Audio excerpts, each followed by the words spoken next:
I was once told I would never be a hospital pharmacist. The year was 1986, and I was 19 years old. These words were said to me in my last year of my pharmacy studies during a discussion about my future in pharmacy.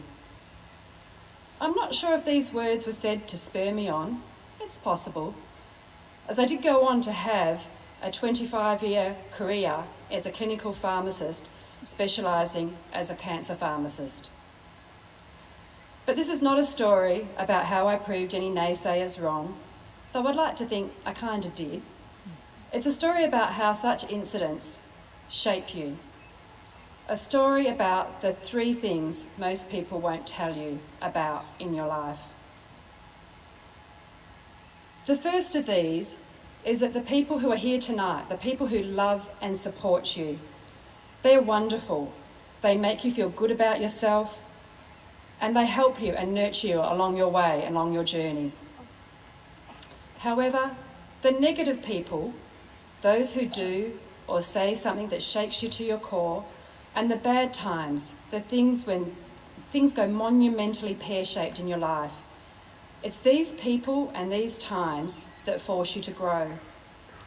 Don't wish for a life without problems, a life without difficulty, or a life without conflict, because without them, you will most likely stay within your comfort zone and not develop into the fullest, most magnificent version of yourself.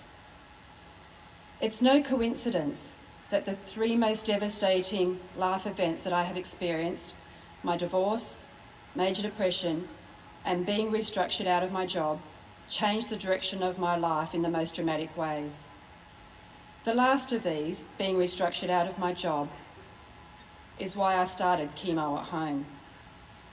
I was put in an untenable situation in my place of work, and I had a choice about what I was going to do about it. It was having the job I loved taken away from me that made me consider what other things I needed to do or what things I could do differently. It gave me the push that I needed to start thinking differently and to explore. And it's because of Chemo at Home that I stand here tonight. The wonderful address that I just got, the wonderful welcome, Chemo at Home is an innovative healthcare service which gives cancer and chronic disease patients, such as those with multiple sclerosis, Crohn's disease or rheumatoid arthritis, the opportunity to have their treatments at home rather than in a hospital. Chemo at Home has won numerous awards. But more importantly than this company, this innovation, improves the quality of life of so many patients and their families. And I probably never would have had any reason to try to do something differently or had the guts to start it if I hadn't been pushed into leaving a job that I loved. Secondly, my piece of advice is to rest. I mean, get really good at doing nothing. We are a society that thrives on being busy. We are busy to the point that it makes us sick and it dulls our brains. Without downtime, you will not leave enough space in your life, in your heart and in your mind to be creative and curious. And creativity and curiosity are 2 of the most underrated attributes in our society.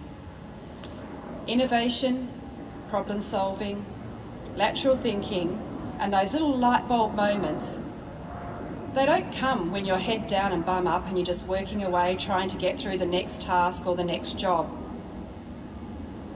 They come at random times, when you're digging around in the garden or when you're spending a beautiful day like today down the beach swimming. I've paid the price of being busy, a period of darkness of which befell me and stripped me of all that I thought that I was. However, a little bit like decluttering a house, this was the opportunity to rebuild my life, to get rid of that I didn't need and I didn't want. And I've now learned that downtime is not wasted time. The time I spend camping, somewhere quiet, is the time that rejuvenates me. And more than one of those aha moments has come when I've been lying in my swag, listening to the ocean and watching the stars. Because rest, that's where the magic happens. Thirdly, As wonderful as your achievements are tonight, and they are very wonderful, you are not your degree and you are not your job. You are so much more. When people ask me about my children, and they'll say things like, "How are the kids, Julie? What are they doing now?" I often pause before I respond. I know that if I say that my oldest daughter has finished her medical degree and she's now working as a medical resident, the response will be, "Oh, you must be so proud." And the truth is, I'm really proud of her, but no more than I am her brother, who's a builder, or my youngest daughter, who works with me at Chemo at Home in the area of logistics. And it's certainly not because of her title. I am super proud of her because of her persistence and her dedication. She applied for medicine 3 times. She studied and completed her undergraduate degree here at Curtin. She did volunteer ambulance service and she trained as a phlebotomist, all to improve her chances of success.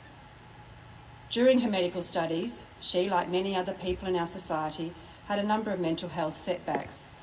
And again, her persistence and her dedication shone through as she navigated her way back to wellness.